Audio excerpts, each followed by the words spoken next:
নমস্কার বন্ধুরা, নতুন একটা ভিডিওতে আপনাদের প্রত্যেকের জানাই স্বাগতম। বন্ধুরা, গুরুত্বপূর্ণ একটি ভিডিও নিয়ে চলে এলাম। অন্নপূর্ণা যোজনায় সমস্যা যেন মিটছে না। যারা ইতিমধ্যেই অন্নপূর্ণা যোজনায় একটি কিস্তি বা দুটি কিস্তির টাকা পেয়ে গিয়েছেন, এবার তাদের জন্য কিন্তু সমস্যা নতুন করে তৈরি হলো।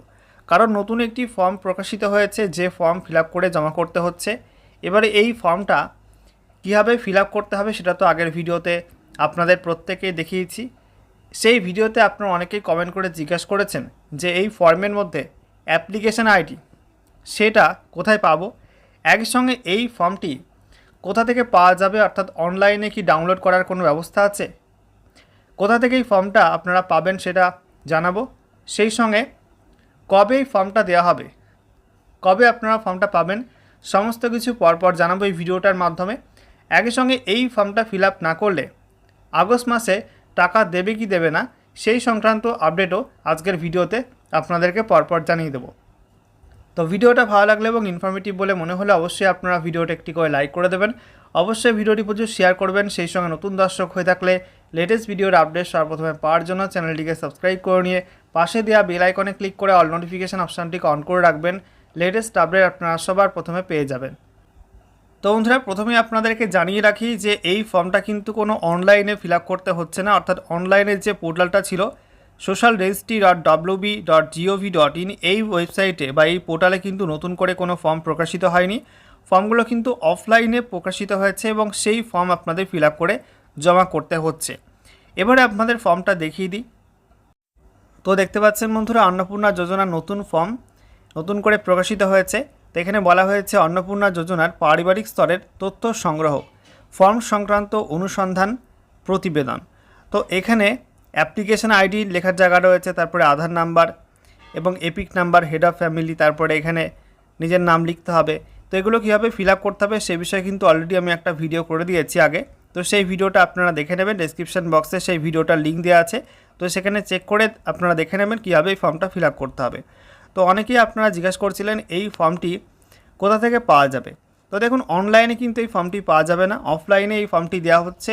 এবং যদি আপনাদেরকে দেওয়া হয় তবেই কিন্তু এই ফর্মটি আপনি ফিল আপ করবেন।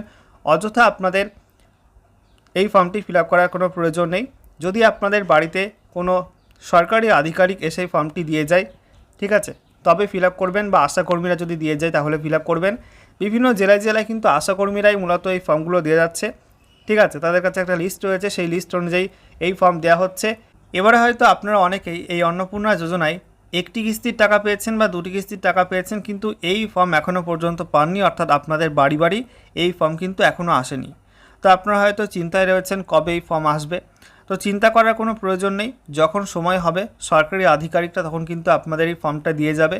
এবার এই ফর্মটা ফিল আপ না করলে যে আগস্ট মাসে টাকা আসবে কি আসবে না, এটা নিয়ে কিন্তু অনেকের মনে একটা সংশয় তৈরি হয়েছে যে এই ফর্মটা ফিল আপ না করলে কি টাকা ঢুকবে না পরের মাসে, এটা নিয়ে কিন্তু অনেকের মনে সংশয় তৈরি হয়েছে। তো এরকম কিন্তু কোনো নির্দেশিকা এখনও পর্যন্ত প্রকাশিত হয়নি যে এই ফর্মটি না ফিল আপ করলে আপনাদের টাকা আটকে যাবে, ঠিক আছে।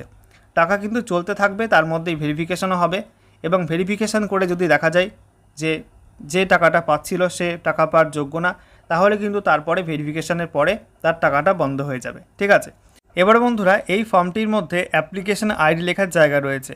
তো আপনারা যারা অফলাইনে ফর্ম ফিল আপ করেছিলেন, আপনাদের তো অনলাইনের মতো রিসিভ কপি আসেনি, আপনাদের শুধুমাত্র ফর্ম আপনি জমা করেছেন, কিন্তু অনলাইনের মতো কোনো আইডি নাম্বার আপনি পাননি। তো সেক্ষেত্রে আপনি কি করবেন, যদি আপনি অফলাইনে ফর্ম ফিল আপ করে থাকেন তাহলে কিন্তু এই অ্যাপ্লিকেশন আইডির বক্সটা ফাঁকা রাখবেন।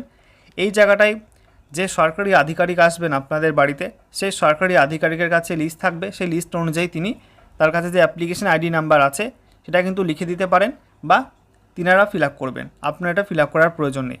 আর যারা অনলাইনে ফর্ম ফিল আপ করেছেন, আপনাদের একটা রিসিভ কপি আপনারা পেয়েছেন অনলাইন থেকে, তো সেখানে আপনাদের অ্যাপ্লিকেশন আইডি নাম্বারটা ছিল, সেটা দেখে দেখে এই বক্সের মধ্যে এন্ট্রি করে দেবেন। এবার বন্ধুরা, আপনারা হয়তো অনেকেই এক কিস্তি বা দু কিস্তির টাকা পেয়েছেন এবং আপনাদের স্ট্যাটাসও কিন্তু অনলাইনে অ্যাপ্রুভ দেখিয়েছিল। তো আপনারা ভাবছেন আমাদের তো অ্যাপ্রুভ হয়ে গেছে এবং আমরা টাকাও পেয়েছি, তাহলে কেন এই ফর্মটি নতুন করে ফিল আপ করতে হচ্ছে। দেখুন বন্ধুরা, অন্নপূর্ণা যোজনায় যখন প্রথম বিজ্ঞপ্তি প্রকাশিত হয়েছিল তখন বলা হয়েছিল যে যে সমস্ত মহিলারা সরকারি চাকরি করে না, কোনো ইনকাম ট্যাক্স পে করে না এবং সরকারি পেনশন পায় না, সেই সঙ্গে 25 থেকে 60 বছরের মধ্যে বয়স এবং ভারতীয় নাগরিক তারাই কিন্তু এই প্রকল্পে টাকা পাবে।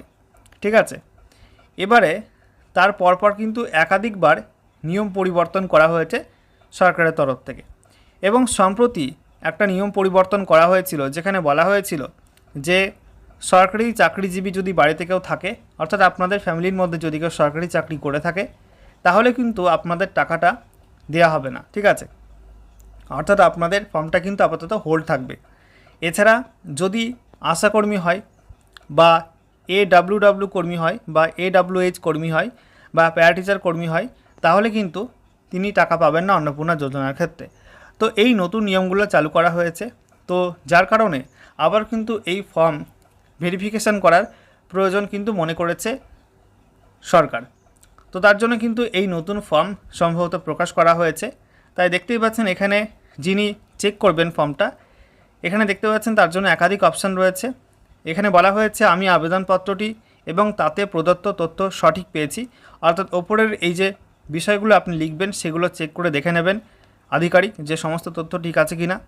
এবং তারপরে এখানে যেটা বলা হয়েছে অতএব আবেদনপত্রটি গ্রহণ করার জন্য সুপারিশ করছি। ঠিক আছে, অর্থাৎ আপনাদের সমস্ত তথ্য ঠিক থাকলে আপনাদের ফর্মটা কিন্তু সুপারিশ করা হবে, অর্থাৎ আপনাদের আবেদনপত্রটি সুপারিশ করা হবে। অথবা যদি এই যে নিচে উল্লেখ করা আছে কারণগুলো, এর মধ্যে যে কোনো একটা কারণ পাওয়া যায়, তাহলে কিন্তু আপনাদের ফর্মটা প্রত্যাখ্যান করা হবে, অর্থাৎ রিজেক্ট করা হবে। যার মধ্যে প্রথমেই বলা হয়েছে আবেদনকারী অবৈধ অভিবাসী, অর্থাৎ আবেদনকারী ভারতীয় না হয়ে থাকলে তার ফর্মটা কিন্তু রিজেক্ট হয়ে যাবে।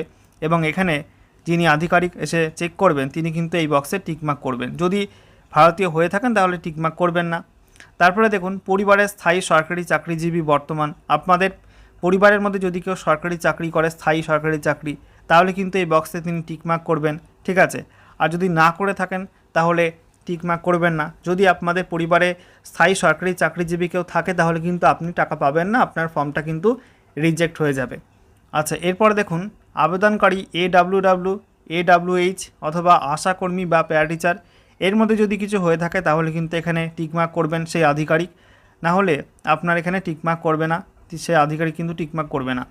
কিছুদিন আগে কিন্তু একটা নির্দেশিকা এসেছিল যে আবেদনকারী যদি AWW কর্মী হয় বা AWH কর্মী হয় বা আশাকর্মী হয় বা প্যারাটিচার হয় তাহলে কিন্তু তিনি টাকা পাবেন না। তো এই সমস্ত যে কোনো কাজে যুক্ত থাকলে তিনি কিন্তু এই প্রকল্পে টাকা পাবেন না। ঠিক আছে, তারপরে দেখুন আবেদনকারী আয়কর দেন, আবেদনকারী যদি ইনকাম ট্যাক্স পে করেন তাহলে কিন্তু টাকা পাওয়া যাবে না। এবং যিনি আধিকারিক তিনি যদি দেখেন ভেরিফিকেশান করে যে তিনি আয়করটা দেন তাহলে কিন্তু এখানে টিকমার্ক করবেন। আয়কর না দিলে টাকা পাওয়া যাবে, এক্ষেত্রে তিনি এখানে টিকমার্ক করবেন না। তারপরে আবেদনকারী সরকারি পেনশনভোগী কিনা এটা কিন্তু চেক করা হবে, এবং তিনি দেখবেন, দেখার পর যদি পেনশনভোগী হয়ে থাকেন তাহলে কিন্তু এখানে টিকমার্ক করবেন, না হলে করবেন না। আচ্ছা, এরপরে পশ্চিমবঙ্গের স্থায়ী বাসিন্দা কিনা সেটাও কিন্তু দেখা হবে। তো পশ্চিমবঙ্গের স্থায়ী বাসিন্দা হলে আপনি টাকা পাবেন এই প্রকল্পে, আর অন্য রাজ্যের বাসিন্দা হয়ে থাকলে কিন্তু এই প্রকল্পে টাকা পাওয়া যাবে না। তো সেটাও কিন্তু দেখা হবে। তারপরে যদি আপনি পশ্চিমবঙ্গের স্থায়ী বাসিন্দা হন তাহলে এখানে তিনি টিকমার্ক করবেন না, আর অন্য রাজ্যের স্থায়ী বাসিন্দা হলে বা পশ্চিমবঙ্গের বাসিন্দা না হলে তিনি কিন্তু এখানে টিকমার্ক করবেন। এছাড়া যদি অন্য কোনো কারণ থাকে এই ফর্ম রিজেক্ট করার ক্ষেত্রে, তো সেক্ষেত্রে কিন্তু এখানে সেই কারণটা তিনি লিখবেন। এবং তারপরে দেখতে পাচ্ছেন এখানে তারিখ দেওয়া আছে, স্থান দেওয়া আছে, এগুলো তিনি লিখবেন। তারপরে তিনি এখানে সিগনেচার করবেন, এবং যিনি এই ফর্মটা ভেরিফিকেশান করবেন তার নাম তিনি লিখবেন, এবং তার কি পোস্ট রয়েছে, কি পদ রয়েছে সেটাও কিন্তু তিনি লিখবেন। ঠিক আছে।